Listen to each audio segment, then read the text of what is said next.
And welcome in, ladies and gentlemen. This is Coach's Corner for East Palestine Girls Basketball, brought to you by Gorby's. When you're on the go, go to Gorby's. I am joined by the legendary Will Franklin of East Palestine. Coach, a great start to the season. It's been rocky already, up and down, roller coaster, however you want to put it. Did you see this coming out of the gates in your first 5 games, is being able to climb up the mountain, then fall off, and then have to climb back up again? Not so much. Our start of our season, we knew that was 2 tough games with Reserve and Jackson Milton, and then I felt we could get back on track with our next 3 or 4. Kind of hit that bump in the road with Letonia. We didn't really play to our potential. So now for our team, it's a big thing is how do we respond? We haven't been in this position yet this year, so it might be a good thing for us. Get it out of the way early and see how the girls respond to a tough loss. Another year, another young team. You've got 3 seniors with you this year, but you're relying a lot on gaining experience and building the plane as you go, if you will. So you did it last year. You had a little bit more experience, so to speak, but not so many seniors. When you look at this kind of the same situation, how do you fix what happened last year and advance even further? Last year they got to use the little bit of excuse, hey, we're young, Right. we're still learning.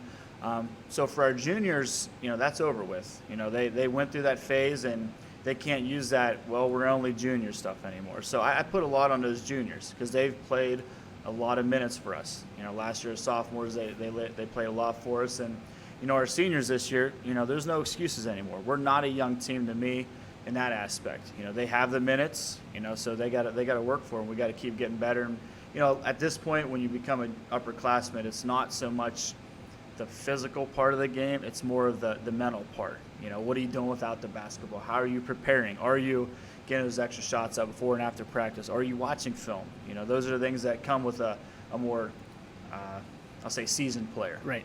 When you look at this opportunity that you have in front of you, this is a season where it's pretty interesting because now you put yourself on the map last year. We talked about it off mic, and now everybody sees you with that target on your back.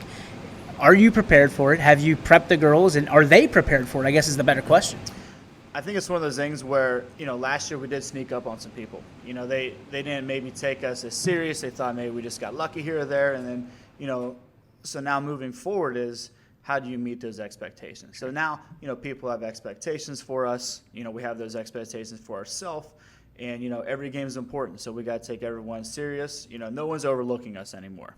With what we were able to accomplish last year, people know who we are. And what the girls have to understand is last year's over with. None of that matters anymore. It's a brand new season. It's 1920. Nobody cares what you did in 1819. It doesn't matter. So that's their biggest thing is, and I think, these last couple of games, they finally started to realize, hey, we're not the same as last year. We're a different team. We play a little different style, and we have to. With, the girls we have in the lineup, we got to play a little differently. And I think last Thursday is probably going to help, propel them in that right direction. Yeah, certainly going to be a motivator. When you look at the size of your team, a little smaller, so when you say you were a different look of a team, that's what you're talking about. How do you prepare for that? Is it the effort? Is it having to go the extra 10% every play? It's more of a, we talked about this before, it's more of we got to own it. We can't say, oh, we're shorter. So what? That's going to happen every game. Doesn't matter. Nothing we can change there. What we can change is, you mentioned our effort. All 5 crashing the boards. Hey, let's get out and run. Let's use it to our advantage instead of saying, hey, we can't, if they got a girl that we can't cover, what are we going to do to her? We got to trap her, we got to outrun her, get her off the floor, get them in foul trouble. So there's always something else that we can do to make our situation, better for us. So when you look at Thursday's game, not that you want to, that's one of those tapes you want to burn, so to speak. The shooting just wasn't there. You can go hot and cold in basketball. That's just part of the game. What intangibles did you find in that tape that you guys should work on and we will see going forward? A lot of things, obviously, like you mentioned, we struggled from the field. And usually, with some of the shooters that we have, we usually don't have that problem. But for all of them to be struggling from the perimeter, that kind of put us in a bad spot. And then, we weren't able to get out in transition like we liked just because of, some of our foul situations and, who was playing in the lineup and things like that. So, it kind of compressed us to the half-court set. And that's when it comes down to execution. We didn't execute some of our half-court sets like we usually like to. And defensively, we had a lot of times where, we weren't crashing the boards like we should, or we missed defensive assignments. So we really took a hard look at that on Friday at practice, and, we just got back to some basics on Friday. A lot of it was just effort and just executing, basic plays, that happen in basketball. So moving forward, I think we'll see more of a group effort going after the little things that are important in basketball. I think one of the biggest challenges that I've seen so far that I'm really impressed with for you is the fact that you have your starting five that have to play a lot of minutes. You have a sixth, and you have maybe a seventh if you look down the bench. But you have been able to kind of establish minutes for your bench and try to deepen it as the season progresses. Is that something that you take pride in, and you knew going into the season that you were going to have to do? Yeah, it's one of those things, we knew, we'd be low in numbers. We're sitting at 12, so we're going to have 13 here in the next couple of days.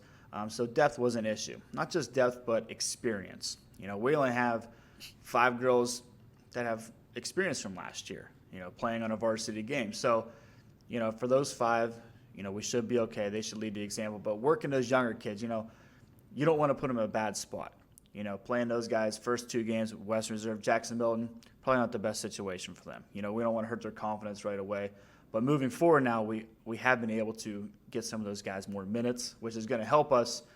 It might not help us immediately, but as we keep progressing, that's going to help us, end of December, early January, and then once we run around tournament time, if I can get that bench to about 7, 8 girls that I can really rotate in a lot, it's going to help everybody. So when you have 3 seniors on your team, you look to them and you say, listen, this is going to be a very underclassmen heavy team in the starting lineup. The girls have bought in, and that's what's most impressive. I am really impressed and can really appreciate that, because it seems like nowadays every time a senior's on the team, they feel they deserve to play, whether they are the best player on the team or the last. How did you get that buy-in, and what do you attribute that to? I think a lot of it with the buy-in was, we've worked really hard the last couple years in the summer, in the off season. And when you get that buy-in in the off season, and that really helps you out, when you're making those tough decisions during the season, and I think one of the things when I took over, I pretty much made it clear, like, doesn't matter to me what grade you're in. To me, you're a high school athlete, and, we got to put our best, 5, 6, 7 out there. And it's how much are you willing to work? How much are you willing to sacrifice at times, too, for your teammates? Definitely not an individual sport, even though a lot of the, stats, things like that go to the individuals. But, say you have a good three-point shooter. None of that happens without, the 1 or 2 passes before that, or the screen to get that person open. Right. So it's one of those things where the girls have bought in. They've worked like crazy in the off season. We had that success last year that we haven't had in quite some time. So we're just trying to really build on that and get those younger kids to develop for us. Your seniors, we'll talk about it one more time. We're going to go through the line. First up is going to be Kenzie Johnston, who is one of your leaders, a senior that's in the lineup, constantly being looked to from her teammates as the leader. If she's smiling, she's happy, which 99% of the time she is. I think Thursday was the first time I've seen her with a grimace on her face, and even then she kind of smiled, but only because the referee said, this is not a laughing matter. So when you look at Kenzie and you look at the relationship you've established from a player-coach perspective, talk to me about her. I mean, what does she mean to the program? What does she mean to you? Kind of comes full circle with Kenzie. We don't call her Kenzie very much. We call her Gretch, so it's hard for me to say Kenzie at times. But it's kind of came full circle for her. For when she was a sophomore, she was kind of in the role that our juniors were in last year. So when she was a sophomore, I started to increase her minutes as the season went on, and she started to progress, and then, it just kind of snowballed. Then that summer, she was all in. She was at every open gym, anything we had to do with basketball, she was there. And so that kind of helped with our younger kids, our current junior class. When those guys were sophomores, they got thrown in that role. Their role was a little more, we threw them into the fire because they were starters. We started 2 sophomores who, never had varsity experience. Right. So they were able to go to her for some advice and, to look at her as a junior last year. And now as a senior, like you said, now she's kind of in that leadership role. And I think it's easier for her just because she's experienced that I'm a first-year varsity player and coach just threw me in the mix and expected me to do well. And then as a junior, she got to do a little bit more. And now as a senior, now it's, hey, the expectation is you lead the way and you get us going. So it's as a coach, it's one of those things that's awesome to see a player go from all that nervous and shyness, and you throw them out there, you throw them out there to the wolves pretty much, as a sophomore sometimes. And to see how they handle it, how they progress, and how they mature as a student athlete, it's pretty awesome. Is it tough? I asked her the same question. Is it tough for you to know that she's not going to play at the next level and everything she does from now on could be her last? Yeah, I think that's always tough. And, kids don't think about that. Yeah. They don't think, man, that was my last game. And the thing is, it's such a short window for high school athletes because, right now, that's all they think about. Yep. And then all of a sudden, it's over. Not many people get to play in college, and it's just the nature of the beast. And, I just tell those guys, enjoy it, live in a moment, have fun with it. These relationships you build with your teammates, keep those, and that's what it's all about. So focus on having fun now and then when you get to college, it's the next chapter of your life, and just focus on that. One last question before we let you go here on the East Palestine Coaches Corner with Will Franklin. Coach, it is that time of the year. Santa Claus is watching. I know you're a family man. You've got a beautiful wife and 2 awesome kids, a third one on the way. And he's been keeping his eye on you. What are you asking for Christmas, and what's Santa Claus bringing you? Well, what I'm asking for Christmas, and my wife's very against this, but I'm still trying to work her on this one, is, we're going to have 3 boys now, and what boy wouldn't love a puppy for Christmas? Oh, boy. So I've been really pushing the puppy for Christmas thing. I don't think it's going to happen just because my schedule's crazy with basketball, and I don't think I could give the dog justice at this point, but hopefully it's like one of those delayed Christmas presents where maybe – April, new baby, new dog. That'd work out real well. So raise them at the same time. Yeah, that'd be great. 3 boys and a puppy. My house would.